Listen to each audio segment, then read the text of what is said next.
اعوذ باللہ من الشیطان الرجیم بسم اللہ الرحمن الرحیم الحمد للہ رب العالمین والعاقبۃ للمتقین والنار للملحدین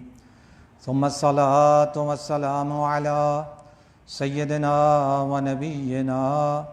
وشفیع ذنوبنا وطبیب نفوسنا بالقاسم محمد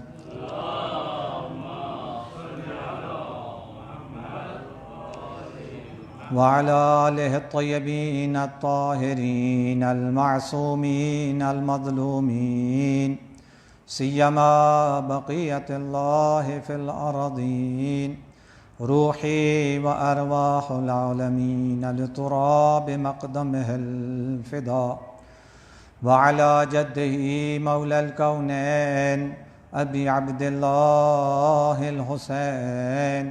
ورحمۃ اللہ وبرکاتہ علی شیعتہم ومحبیہم ومتبعیہم ولعنۃ اللہ علی اعدائہم وغاصبی حقوقہم ومنکری فضائلہم اما بعد فقد قال رسول اللہ صلی اللہ علیہ وآلہ اما الحسن فإنہ ابنی وولدی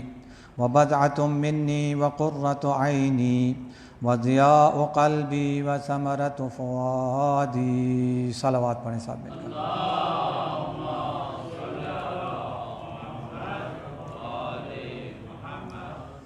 اعمال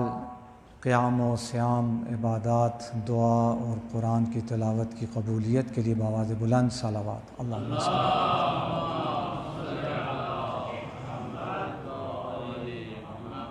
جملہ مرحومین، آپ حاضرین کے مرحومین، شہدائے اسلام، شہدائے مکتب تشیع، سب کی بلندی درجات کے لیے بار دیگر صلوات۔ اللہم صل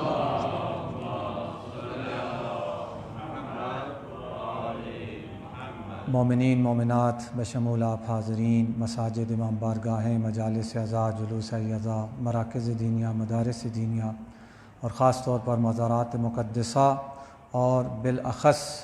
تعمیر مزارات جنت البقیع، سب کی بلندی اور سلامتی کے لیے بآواز بلند صلوات۔ اللہم صل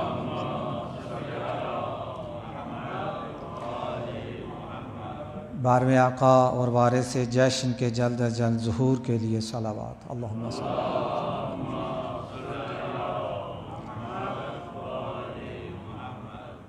نبی و علی کے گھر کی پہلی خوشی،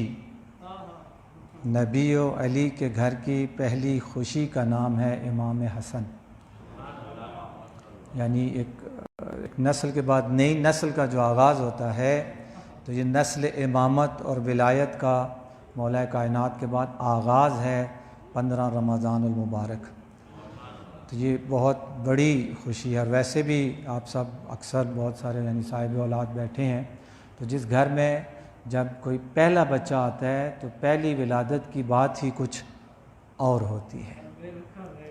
فاطمہ کے چہرے کی مسکراہٹ کا نام ہے حسن، اور ختمی مرتبت کے بیٹے کا نام ہے حسن۔ آج علی و فاطمہ کے گھر میں بیٹا پیدا نہیں ہوا، بلکہ رسول کے گھر میں بیٹا پیدا ہوا ہے۔ میں نے جو آپ کی خدمت میں وہ اپنا سرنامہ کلام پڑھا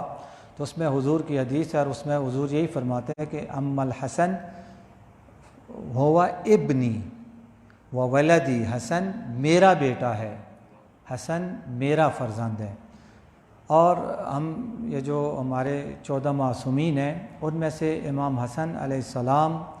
کی اگرچہ آج ولادت و سعادت کا دن ہے اور خوشی کا دن ہے، لیکن میں ان کی اس ایک مظلومیت کی طرف بھی ضرور اشارہ کرنا چاہوں گا جو مخصوص ہے امام کے ساتھ۔ کسی اور ہستی کے بارے میں کے ساتھ کسی اور ہستی، معصوم ہستی کے اوپر ایسا ظلم نہیں ہوا جیسا ظلم امام حسن مجتبیٰ علیہ السلام پر ہوا ہے، اور شاید اس کا ایک اثر ہمارے معاشرے یعنی شیعہ معاشرے کے اوپر بھی ہے۔ وہ ظلم کیا ہے؟ عموماً ہمارے جو ائمہ تھے، معصومین تھے، ان کی زندگیوں میں ان کے اوپر ظلم ہوئے۔ جب وہ شہید ہو گئے، اس دنیا سے چلے گئے، تو پھر ظلم کا سلسلہ رک گیا۔ لیکن امام حسن مجتبیٰ علیہ السلام تاریخ امامت اور ولایت کی وہ واحد معصوم ہستی ہے کہ جن کے اوپر ظلم کا سلسلہ ان کی شہادت کے بعد بھی جاری رہا۔ ایک ہوتا ہے شخص کشی، شخص کو قتل کر دینا، شخص کو شہید کر دینا، ایک ہوتا ہے شخصیت کشی، یعنی کسی کی شخصیت کو خراب کرنا، ایک ہوتا ہے جان لے لینا، اور ایک ہوتا ہے اس کی شخصیت حیثیت کو خراب کرنا۔ امام کی شہادت کے بعد بھی امام کی شخص کشی بھی کی گئی اور شخصیت کشی بھی کی گئی، یعنی امام کی شخصیت کے اوپر ایسے الزامات لگائے گئے، منفی پراپوگنڈے کیے گئے، بدنام کیا گیا۔ شادیوں والے سلسلہ، کتنی شادیاں کی تھیں، بزدل تھے نعوذ باللہ، جنگ سے گھبراتے تھے اس لیے صلح کر لی، یعنی یہ امام کی نہ صرف کہ شخص کشی کی گئی بلکہ شخصیت کشی بھی کی گئی۔ اور اس کی وجہ ہے، اور یہ کام زیادہ بنی العباس کے دور میں ہوا، چونکہ امام کی جو اولاد تھی حسنی سادات تھے، انہوں نے بنی العباس کے خلاف مختلف موقعوں پہ قیام کیے، مختلف موقعوں پہ ان کے خلاف اٹھ کھڑے ہوئے، علم بلند کیا۔ تو اس وجہ سے پھر حکومت جو ہے ان کو دبانے کے لیے اور ان کو خراب کرنے کے لیے ان کے جد امام حسن مجتبیٰ علیہ السلام کے خلاف پروپیگنڈے کرتی تھی۔ یہ شادیوں والے قصے اور بہت سارے جو قصے ہیں یہ زیادہ تر اسی بنی العباس کے دور میں شروع ہوئے۔ تو امام کی مظلومیت کا سلسلہ ان کی شہادت کے بعد بھی جاری رہا، اور پھر اس کے بعد بقیع والا جو معاملہ ہے وہ بھی آپ کے سامنے ہے۔ اس میں البتہ امام کے ساتھ اس مظلومیت میں 3 اور امام بھی شریک ہیں، کہ باقی ائمہ الحمدللہ ان کے مزارات آباد ہیں، زیارت ہوتی ہے، ایک خاص شان و شوکت ہے، لیکن امام حسن مجتبیٰ علیہ السلام اور ان کے بعد وہاں پہ دفن ہونے والے امام زین العابدین علیہ السلام، 5ویں امام اور پھر 6 امام، ان کے روزے تو دور کی بات، ان کی قبریں بھی ایک قسم کی بے نشان ہیں۔ تو بہرحال یہ ایک امام کی مظلومیت ہے، اور اسی مظلومیت کا ایک اثر جو ہمیں نظر آتا ہے، البتہ وہ جو مظلومیت ہے وہ تو دشمنوں نے کی، جو ایک مظلومیت کا اثر جو ہمارے یہاں میں آج دن میں بھی ایک جگہ وہ اسی حوالے سے گفتگو تھی تو عرض کیا کہ واقعاً جس طرح سے امام حسن مجتبیٰ علیہ السلام کی ولادت باسعادت کی خوشی منانے کا حق ہے، اس طرح سے ہم ان کی خوشی نہیں منا پاتے۔ میں یہاں جب آیا تو شاہ صاحب نے بھی جو پہلا گلہ اور شکوہ کیا، اور برحق گلہ اور شکوہ تھا، کہ واقعاً ہمیں جنت میں جانے کا شوق ہے لیکن جنت کے سردار کا جشن ہے اور اس میں ہمیں آنے کا شوق نہیں ہے۔ یعنی اس طرح سے جس طرح سے ہم امام حسین علیہ السلام کا 3 شعبان کا جشن مناتے ہیں، ہم اس طرح سے امام حسن مجتبیٰ علیہ السلام کا جشن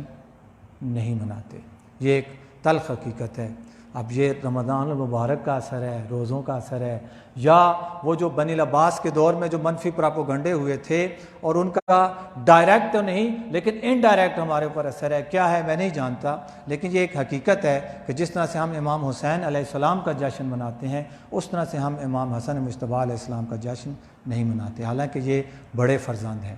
یہ بڑے بیٹے ہیں، اور بڑے بیٹے کی بات اور ہوتی ہے کہ نئی نسل کا آغاز ہو رہا ہے، نئی نسل کی ابتدا ہو رہی ہے امام حسن علیہ السلام سے۔ اور پھر میں نے عرض کیا کہ حضور کہتے ہیں کہ انہو ابنی، یہ میرا بیٹا ہے، حسن میرا بیٹا ہے۔ بعد میں آتا ہے امام حسین علیہ السلام کو بھی حضور نے کہا کہ یہ میرا بیٹا ہے، لیکن ان کے بارے میں بالخصوص یہ روایت ہے۔ تو میں خود حضور کی زبان مبارک سے امام حسن علیہ السلام کی شان آپ کی خدمت میں لے کر آیا ہوں، جو 3 اس کی قسمیں ہم کر سکتے ہیں۔ ایک قسم وہ ہے کہ جس میں حضور نے امام کی بھی شان بیان کی، یعنی کیا کہتے ہیں اسے مجموعی طور پر شان بیان کی، یعنی امام حسن علیہ السلام بھی اس میں، امام علی علیہ السلام بھی، امام حضرت فاطمہ سلام اللہ علیہا بھی، اور امام حسین علیہ السلام بھی، یعنی ان 4 تن پاک کی مشترکہ جو فضائل ہیں بہت سارے ہیں، لیکن میں ایک ایک روایت آپ کی خدمت میں عرض کروں گا کہ جو پہلی روایت ہے جو ان 4 معصوم ہستیوں کے بارے میں ہے، اس روایت کے راوی خلیفہ اول حضرت ابو بکر ہیں۔ وہ فرماتے ہیں کہ صلوات پڑھیں آپ سب مل کر، اللہم صلی اللہ علیہ وسلم۔ اور رأیت رسول اللہ خیمہ خیمتن، میں نے دیکھا، ہم نے دیکھا حضور نے ایک خیمہ لگایا، ظاہراً کسی سفر میں تھے یا اس قسم کی صورتحال تھی، یعنی مدینے سے باہر کی بات ہے، ظاہراً خیمہ لگایا اور خود خیمے کے باہر تھے، وفی الخیمۃ علی و فاطمہ والحسن والحسین، اور خیمے کے اندر علی، فاطمہ، حسن اور حسین علیہم الصلاۃ والسلام تھے۔ حضور خیمے کے باہر تھے اور باقی مسلمان بھی۔ تو حضور نے رخ کیا مسلمانوں کا اور فرماتے ہیں یا معشر المسلمین، اے مسلمانوں، اے میرے اصحاب، اے میرا کلمہ پڑھنے والو، انا سلم لمن سالم اہل ہذہ الخیمہ، میں ساتھ ہوں ان کے جو ساتھ ہیں اس خیمے کے اندر بیٹھے ہوئے افراد کے، جو خیمے کے اندر ہیں، جو ان کے ساتھ ہیں میں ان کے ساتھ ہوں۔ وحرب لمن حاربہم، اور میں خلاف ہوں اس کے جو خلاف ہے اہل خیمہ کے، جو خیمے کے اندر شخصیات ہیں، جو ان کا مخالف ہے میں اس کا مخالف ہوں، جو ان کا ساتھی ہے میں اس کا ساتھی ہوں۔ ولی لمن والاہم، میں دوست ہوں ان کا جو دوست ہے اہل خیمہ کا، جو ان خیمے والوں کا دوست ہے میں ان کا دوست ہوں۔ یعنی مجھ نبی کی دوستی چاہیے تو علی و فاطمہ اور حسن حسین سے دوستی کرنی پڑے گی۔ اور حرب لمن حاربہم، اور میری دشمنی ہے ان کے ساتھ جن کی دشمنی ہے ان ہستیوں کے ساتھ، ان خیمے والوں کے ساتھ جو دشمنی رکھیں گے میں ان کا دشمن ہوں۔ یہ روایت کو کس سے میں عرض کیا نقل کر رہا ہوں؟ حضرت ابو بکر خلیفہ اول وہ فرما رہے ہیں کہ حضور نے یہ فرمایا۔ اور پھر فرماتے ہیں کہ لا یحبہم الا سعید الجد و طیب الولادہ، یاد رکھو ان سے محبت نہیں کرے گا مگر وہ جو سعادت مند ہوگا اور طیب الولادت ہوگا، جس کی ولادت بھی پاک ہوگی اور جس کی فطرت بھی پاک ہوگی، جو سعادت مند ہوگا وہی ان سے محبت کرے گا۔ ہر کس و نہ کس ان سے محبت نہیں کر سکتا، ان سے محبت وہی کرے گا جس کی ولادت بھی پاک ہوگی اور جس کی فطرت بھی پاک ہوگی۔ ولا یبغضہم الا شقی الجد و ردی الولادہ، اور ان سے دشمنی اور بغض وہی رکھے گا جس کی فطرت بھی پاک نہیں ہوگی اور جس کی ولادت بھی پاک نہیں ہوگی۔ تو یہ ان چار ہستیوں میں امام حسن مجتبیٰ علیہ السلام بھی موجود تھے۔ یعنی جو حضور کی دوستی چاہتا ہے اسے امام حسن سے دوستی کرنا پڑے گی، جو خود کو عاشق رسول کہتا ہے اسے عاشق حسن بننا پڑے گا، جو حضور کی محبت چاہتا ہے کہ حضور اس سے محبت کریں۔ ہم تو حضور سے محبت کرتے ہیں، ہم تو حضور سے عشق کا دعویٰ کرتے ہیں، اگر ہم چاہتے ہیں حضور بھی ہم سے محبت کریں تو حضور کی محبت کو حاصل کرنے کے لیے کیا کرنا پڑے گا؟ حسن مجتبیٰ سے محبت کرنی پڑے گی۔ اور دوسری روایت کہ دوسرا یہ ایک میں نے کہا کہ حصہ ہے کہ جس میں علی و فاطمہ کے گھر کی تعریفیں تھیں، جس میں امام حسن علیہ السلام بھی آتے ہیں۔ دوسری وہ روایات ہیں کہ جن کے اندر امام حسن اور امام حسین علیہ السلام کی فضیلت اور عظمت بیان کی گئی ہے، کہ اس میں بھی امام حسن علیہ السلام ہے، کہ یہ روایت حضرت ابو ہریرہ سے ہے۔ میں اہل سنت کے مدارک اور منابع سے آپ کی خدمت میں عرض کر رہا ہوں۔ یہ دوسری روایت بھی اہل سنت برادران کی اس کے کتب میں موجود ہے۔ حضرت ابو ہریرہ سے یہ روایت ہے، کہتے ہیں کہ خرج علینا رسول اللہ صلی اللہ علیہ وآلہ، کہ ایک دن، البتہ یہاں اس روایت میں وآلہ ہی نہیں لکھا ہوا ہے چونکہ اہل سنت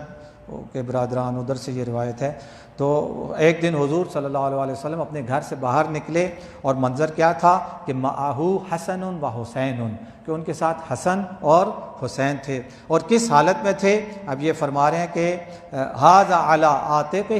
و ھذا علی عاتقہ، جو آپ معروف ہمارے ذاکرین بھی پڑھتے ہیں اور قصیدوں میں بھی سنتے ہیں کہ ہم نے دیکھا حسن حسین ان کے ساتھ تھے، لیکن کس طرح سے ان کے ساتھ تھے؟ ایک ان کے دائیں شانے پر تھا اور دوسرا ان کے بائیں شانے پر تھا۔ کبھی وہ اس دائیں شانے والے کے ساتھ کھیلتے تھے، کبھی اس بائیں شانے والے کے ساتھ کھیلتے تھے اور ہماری طرف چلتے ہوئے آ رہے تھے۔ جب ہمارے قریب پہنچے تو ہم میں سے ایک نے سوال کیا، حتیٰ انتہا الینا، جب وہ ہمارے پاس پہنچے، فقال لہ رجل، ہم میں سے ایک نے حضور سے کہا یا رسول اللہ انک لا تحبہما، اے اللہ کے رسول کیا آپ ان بچوں سے محبت کرتے ہیں؟ کیا آپ ان بچوں سے محبت کرتے ہیں؟ تو حضور نے فرمایا، یہ نہیں کہا کہ میں ان سے محبت کرتا ہوں، حضور نے کہا کہ من احبہما فقد احبنی، جو ان بچوں سے محبت کرتا ہے وہ مجھ سے محبت کرتا ہے۔ یعنی اگر کوئی ڈائریکٹ آ کے کہ ہم آپ سے محبت کرتے ہیں تو یہ ان کی محبت قابل قبول نہیں ہے۔ جو ان بچوں سے محبت کرتا ہے وہ مجھ سے محبت کرتا ہے. یعنی اگر مجھ سے محبت کرنے کا دعویٰ رکھتے ہو اور اس محبت کے دعوے کو سچا ثابت کرنا چاہتے ہو تو پھر ان دونوں بچوں سے محبت کرو. یہ نہ پوچھو میں ان سے محبت کرتا ہوں. جو ان سے محبت کرتا ہے وہ مجھ سے محبت کرتا ہے. ومن ابغضہما، اور جو ان سے دشمنی رکھتا ہے، جو ان سے بغض رکھتا ہے، فقد ابغضنی، وہ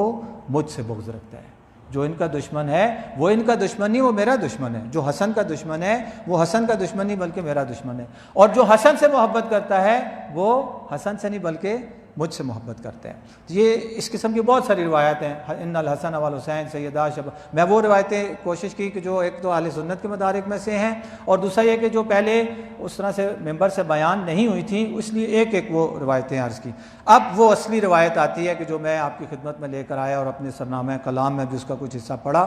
کہ اس روایت میں، اور یہ روایت جو ہے یہ امالی شیخ صدوق علیہ رحمہ میں بھی ہے. یعنی ہماری شیعہ کتاب شیخ صدوق علیہ رحمہ امالی، پرانے وقتوں میں بزرگ علماء جب مجلس اور محفل سجاتے تھے، جو گفتگو کرتے تھے ان کے شاگرد لکھتے تھے، اس کو امالی کہتے ہیں. امالی شیخ مفید بھی ہے، امالی شیخ صدوق بھی ہے، امالی شیخ توسی بھی ہے، امالی سید مرتضیٰ بھی ہے. یہ امالیاں اس دور میں ہوتی تھی. امالی املا سے ہے، املا یعنی لکھوانا. وہ حدیث بیان کرتے تھے، شاگرد لکھتے تھے اور وہ کتاب کی شکل میں. تو اس طرح جو شیخ صدوق علیہ رحمہ کی امالی ہے اس میں مجلسیں ہوتی تھیں، مجلس اول، مجلس دوم، اور اس میں صرف احادیث ہوتی تھیں. تو اس امالی شیخ صدوق علیہ رحمہ کے صفحہ نمبر 200 پہ ہے یہ، اس میں بھی ہے. اور فرائض السمتین، یہ ہمارے اہل سنت برادران کی کتاب ہے، اس میں بھی یہ روایت موجود ہے کہ حضور فرماتے ہیں ام الحسن فإنہ ابنی، حسن جو ہے وہ میرا بیٹا ہے. یہ جو ابنی کا لفظ ہے یہ تقریباً 8ویں 9ویں بلکہ 10ویں 11ویں امام تک بھی یبن رسول اللہ کا لقب چلتا رہا ہے. ائمہ کو یبن رسول اللہ کہا جاتا تھا. اور بنی امیہ بھی اس لقب کے اوپر بہت زیادہ حساس تھے اور غصے ہوتے تھے اور ناراض ہوتے تھے. اور بنی العباس تو اور زیادہ اس کے اوپر ناراض ہوتے تھے. بنی العباس کئی ایسے مناظرے موجود ہیں. مثلا ہارون الرشید نے ایک دفعہ امام موسیٰ کاظم علیہ السلام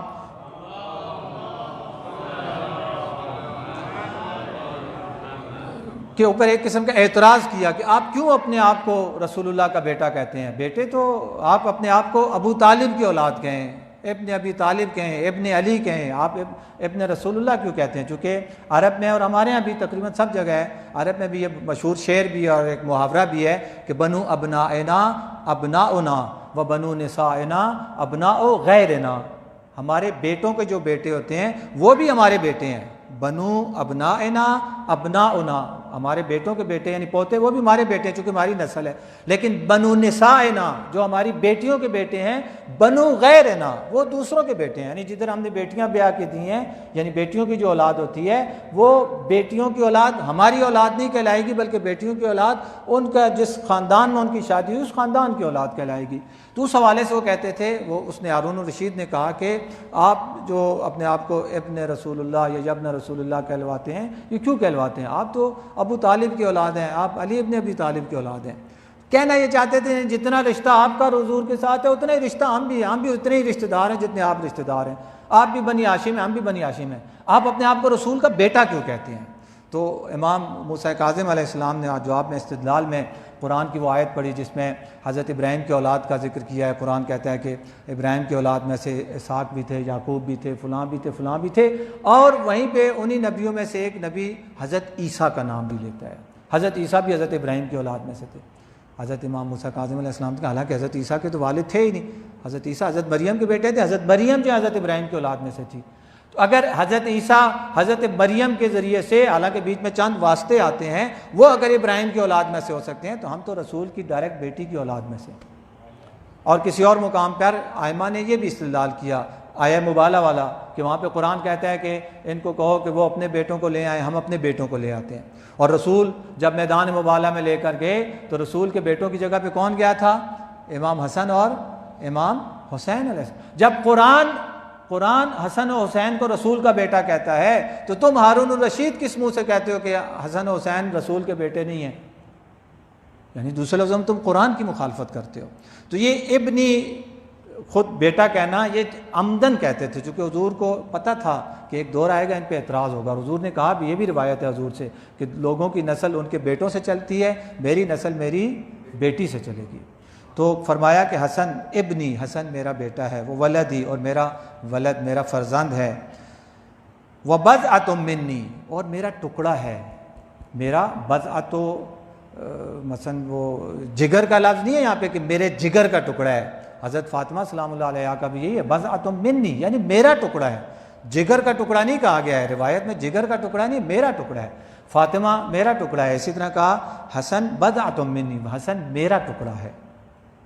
وقرۃ عینی، اور میری آنکھوں کی ٹھنڈک ہے، میری آنکھوں کو جب میں حسن کو دیکھتا ہوں سکون ملتا ہے، وضیاء قلبی، ضیاء روشنی کو کہتے ہیں، قلبی میرے قلب میرے دل کی روشنی ہے حسن، وثمرۃ فؤادی، اور میرے دل کا پھل ہے، میوہ دل، فارسی میں اس کا ترجمہ ہوتا ہے کہ میوہ دل ہے، میوہ دلم است، یعنی میرے دل کا میوہ ہے، میرے دل کا پھل ہے، وہو سید و شباب اہل الجنہ، اور یہ جنت کے جوانوں کا سردار ہے، وحجت اللہ، اور یہ اللہ کی حجت ہے،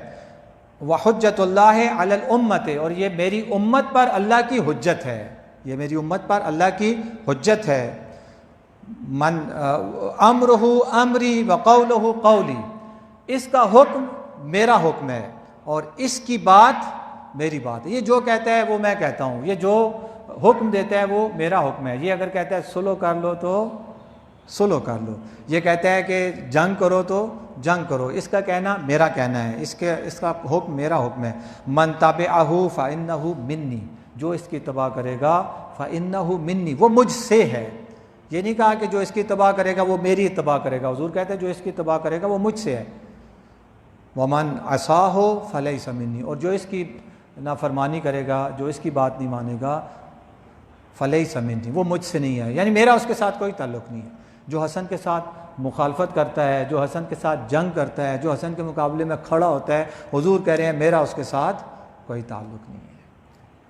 کہ بہت عظمتوں کی مالک شخصیت، اور اہل بیت علیہ السلام نے، اب تک کسی روایت میں نہیں آیا لیکن یہ معروف ہے، اہل بیت علیہ السلام میں امام کو کریم اہل بیت کہتے ہیں، کیا کہتے ہیں؟ کریم اہل بیت، ایک حضرت فاطمہ معصومہ سلام اللہ علیہ کا لقب ہے کریمہ اہل بیت، اور البتہ وہ معصوم اور نبی امام نہیں ہے، اور 14 معصومین میں سے صرف امام حسن مجتبیٰ علیہ السلام کو کہا گیا ہے کریم اہل بیت۔ کیوں کریم اہل بیت کہا گیا؟ امام کے اس کرم کی وجہ سے یہ مشہور ہوا ہے ان کا لقب، کہ ایک تو وہ مشہور واقعہ ان کا کہ جب کوئی آ کے مثلا ان کو برا بھلا کہہ رہا تھا مارد شامی، جو آپ نے سنا ہوا ہے، تو اس کے جواب میں امام نے اس کے ساتھ کیا سلوک کیا کہ جب وہ جا رہا تھا تو آیا تھا، کہتے ہیں جب میں آیا تھا مدینہ میں تو میرے لیے سب سے قابل نفرت شخصیات جو تھیں آپ اور آپ کے والد تھے، اور آج جب آپ کے شہر سے جا رہا ہوں تو سب سے محبوب شخصیات جو ہیں بعد رسول اللہ میرے نزدیک آپ اور آپ کے والد ہیں۔ تو یہ امام کا کرم اور امام کا حلم تھا، امام کی حلم کی صفت بھی بہت معروف ہے، حلم تھا کہ وہ گالیاں نکالتا ہے اور امام ایسا رویہ پیش کرتے ہیں کہ وہ بدل کے چلا جاتا ہے۔ میں اس کے علاوہ 2-3 اور واقعات آپ کی خدمت میں عرض کرنا چاہوں گا۔ یہ بہار الانوار میں ملا باقر مجلسی رضوان اللہ علیہ نے جلد 2 میں اس کو نقل کیا ہے۔ امام کا ایک ہمسایہ تھا یہودی، کچھ عرصہ کسی دور میں امام کا ہمسایہ تھا ایک یہودی، اور اس کا پانی جو ہے جس سے سیم ہوتی ہے نا، ہمارے یہاں بھی آج کل یہ ہوتا ہے، اس کی پانی جو ہے اس کی سیم جو ہے وہ امام کے گھر کی طرف دیوار کی طرف آئی اور امام کی دیوار کو خراب کر دیا اس نے، لیکن امام نے کبھی ذکر نہیں کیا۔ ایک دن کسی کام سے اس کی زوجہ امام کے گھر آئی تو اس نے دیکھا کہ یہ تو ہمارے گھر والی طرف سے سیم آ رہی ہے اور امام کو تو اچھا سا خاصا گھر جو ہے دیوار جو ہے وہ خراب ہو گئی ہے۔ اس نے جا کے اپنے شوہر کو بتایا کہ بھائی یہ دیکھو سیم جاتی ہے اور امام کا ادھر اچھا۔ وہ آیا امام کے پاس، معذرت کی، اس نے معافی مانگنی شروع کر دی اور کہا کہ مجھے پتہ نہیں تھا، آپ نے بھی نہیں بتایا۔ امام نے اس کو کہا خیر ہے کوئی بات نہیں، ہوتا رہتا ہے، میرے جد نے مجھے اکرمنی امرنی جدی بے اکرام الجار، میرے جد نے حکم دیا ہے کہ ہمسایوں کا اکرام کرو، احترام کرو۔ اس نے کہا نا آپ مجھے بتاتے میں اس کو ٹھیک کرتا، اس کی اصلاح کر دیتا ہے۔ امام نے کہا کہ میں نے اس لیے نہیں کہا کہ تمہیں پریشانی ہوتی، تم پریشان ہوتے، میں نے نہیں چاہا تمہیں پریشان کروں، چونکہ میرے جد نے ہمارا جدی بے اکرام الجار، میرے جد نے ہمیں حکم دیا ہے کہ ہمسائے کا احترام کرو، خیال رکھو، اور میں نے یہ بات تمہیں کہنا خلاف احترام سمجھا۔ آپ یقین کریں، یعنی تاریخ میں اور روایت میں موجود ہے کہ امام کا یہ اخلاق اور یہ کردار اور یہ حلم اور بردباری دیکھ کر وہ یہودی اسلم علی یدیہ، وہ یہودی وہیں پر مسلمان ہو گیا کہ کتنا۔ اور ایک اور جو یہ ایک ہمسائے کا واقعہ ہے، ایک اور ہمسایہ کہ یہ واقعہ ہمارے لیے بہت ہی زیادہ حوصلہ افزا ہے اور امیدوار کنندہ ہے کہ امام کا ہمسایہ ہے۔ امام نے ایک دن اسے بلوایا اور بلا کے کہتے ہیں میں نے سنا ہے کہ تم اپنا گھر بیچ رہے ہو، کیوں بیچ رہے ہو اپنا گھر؟ اس نے کہا مولا کاروبار میں نقصان ہوا اور یہ بڑا گھر ہے، اچھے وقتوں کی یادگار تھی، اب نقصان ہوا ہے، میرے اوپر قرضہ چڑھ گیا ہے، تو اس بڑے گھر کو بیچ کر ایک چھوٹا گھر لینا چاہتا ہوں تاکہ جو فالتو پیسے بچیں گے اس سے قرضہ بھی ادا کروں گا اور پھر اس کے بعد آگے اپنی زندگی کو جاری کرنے کے لیے پھر سوچوں گا کیا کرنا ہے، تو یہ گھر اس لیے بیچ رہا ہوں۔ امام نے کہا کتنا قرضہ ہے تمہارا؟ اسے قرضہ بھی دیا، جو اس کا قرضہ تھا وہ رقم بھی دی اور نئے کاروبار کے لیے پیسہ بھی دیا، اور اسے کہا کہ ہماری ہمسائیگی چھوڑ کے کہاں جاؤ گے؟ ہماری ہمسائیگی چھوڑ کر کہاں جاؤ گے؟ یعنی امام جو اپنے ہمسائے کو اپنے سے دور ہوتا ہوا نہیں دیکھ سکتے، وہ اپنے چاہنے والے کو اپنے سے دور ہوتا ہوا کیسے دیکھیں گے؟ جو اتنا حلیم ہے کہ اس کو آ کے اگر کوئی گالی بھی نکالتا ہے وہ اسے بھی گلے لگا لیتا ہے۔ جو امام کو یاد کرتے ہیں، ان کا غم مناتے ہیں، ان کی خوشی مناتے ہیں، ان کے ساتھ امام کیسے ہوں گے؟ دیکھا ایک غلام کھانا کھا رہا تھا اور ساتھ ایک کتا تھا مثلا، اس کو بھی ایک آدھ لقمہ ساتھ پھینک دیتا تھا اس کی طرف، اسے بھی کھلا رہا تھا اپنے حصے میں سے۔ امام نے سے کہا کہ یہ کیا کر رہے ہو؟ اس نے کہا کہ میرا دل نہیں مانتا، میرا دل نہیں مانتا کہ میں کھا رہا ہوں اور اللہ کی ایک مخلوق بھوکی نظروں سے مجھے دیکھ رہی ہوں، اس لیے اسے دے رہا ہوں۔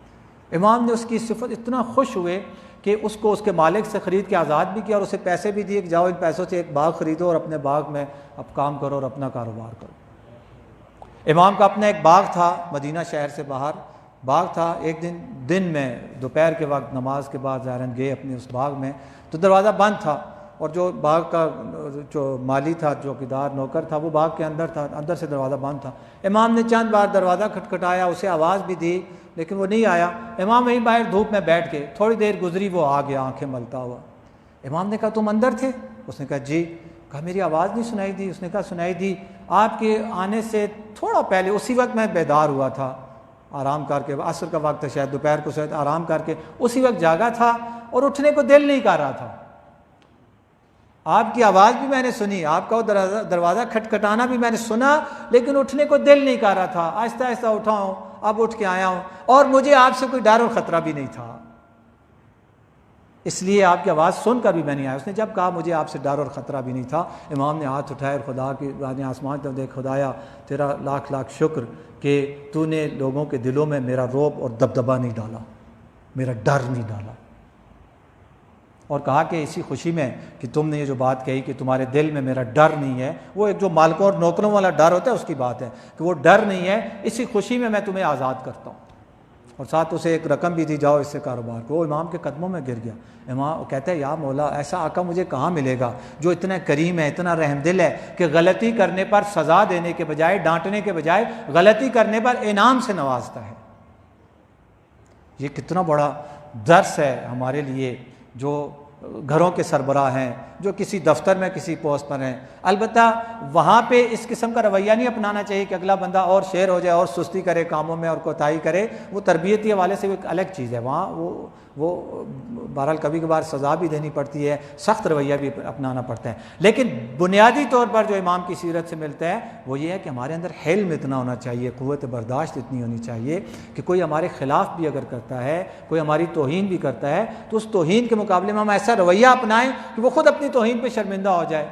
اور اس کے دل میں آپ کی جگہ بن جائے۔ اگر گھروں میں، خاندانوں میں، رشتہ داروں میں اس قسم کا امام حسن علیہ السلام والا یہ رویہ اپنانا شروع کر دیں تو بہت سارے اختلافات، بہت سارے لڑائی جھگڑے۔ ابھی بھی جب میں آ رہا تو مجھے فون آیا کہ ایک طلاق کا صیغہ جاری کرنا ہے جی، معاملات، میں نے کہا انہیں کہ کسی طرح کو اولاد بھی ہے لیکن جدا ہونا چاہتے ہیں۔ اور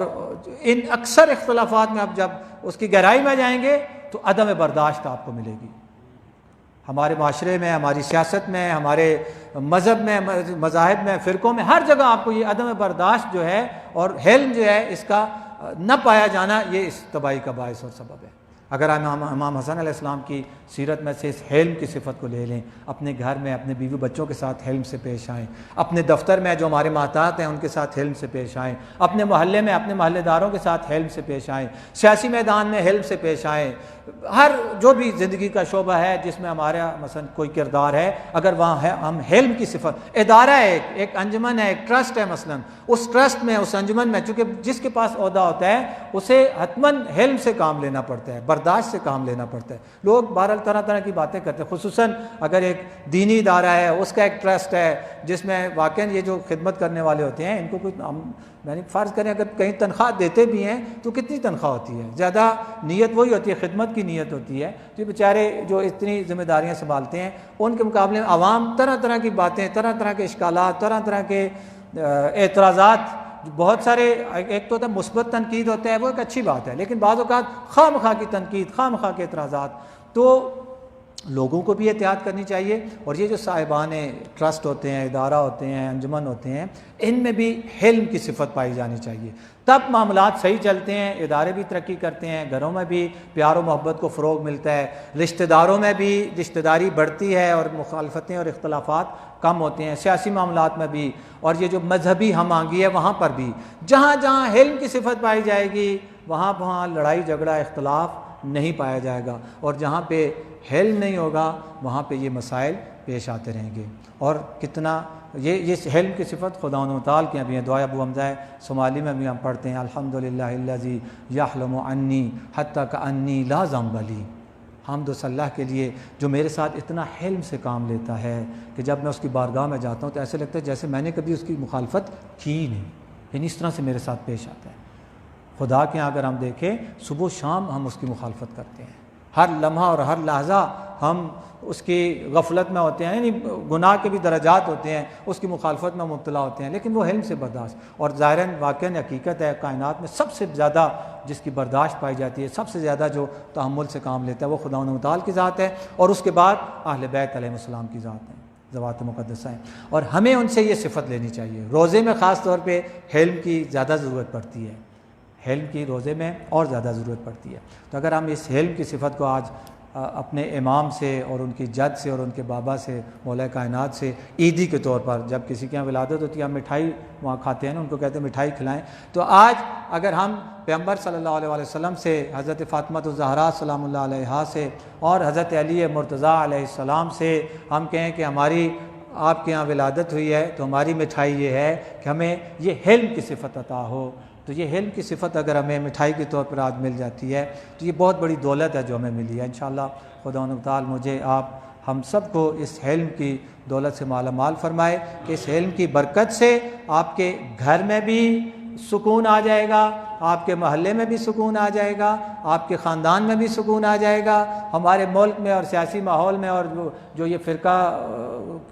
فرقوں والا جو چکر ہے اس کے اندر ٹی وی پہ بھی آپ دیکھتے ہیں، یہ آج کل جو شو ہو رہے ہوتے ہیں اس میں بعض اوقات کتنی بحثیں گرم ہو جاتی ہیں، تو یہ حلم کی صفت سے یہ سارے مسائل ہمارے حل ہو سکتے ہیں۔ اور یہ بھی دعا کریں خدا مجھے بھی حلم دے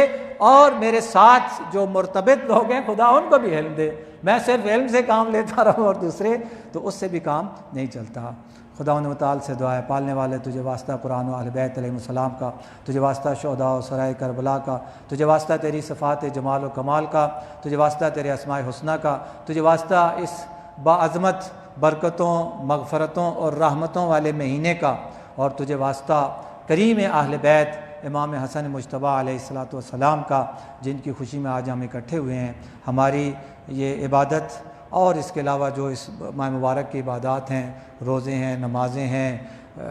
قرآن کی تلاوتیں ہیں، دعائیں ہیں، افطاریاں ہیں، جو بھی نیک اعمال ہیں وہ سب اپنی بارگاہ میں قبول و منظور فرما، ہم سب کو ایک اور نیک بننے کی توفیق عطا فرما، توفیقات خیر میں اضافہ فرما، گناہوں سے بچنے کی توفیق عطا فرما۔ اس ادارے اور اس مسجد کو چلانے والے دامے درہمے سخن قدمے جو بھی احباب مومنین مومنات ہیں ان سب کی توفیقات خیر میں اضافہ فرما، حاضرین کی ان کی پریشانیوں کو دور فرما، حاضرین کی اور ان کی دعاؤں کو قبول فرما، اور دن دگنی رات چگنی ترقی عطا فرما۔ ہم سب کی آمادگی کے ساتھ ہمارے محبوب امام علیہ السلام کے ظہور میں تعجیل فرما، ان کے قلب مبارک کو ہم سب سے راضی و خوشنود فرما، ان کی دعائیں ہم سب کے شامل حال فرما، ان کے عظیم انقلاب کی راہیں ہم سب کو ہموار کرنے کی توفیق عطا فرما برحمتک یا ارحم الراحمین۔ صلی علی محمد و آلہ الطاہرین۔ ان تمام دعاؤں کی قبولیت کے لیے اور امام حسن مجتبیٰ علیہ السلام کی روح کی خوشحالی کے لیے بآواز بلند صلوات۔ اللہم صلی علی محمد و آل محمد۔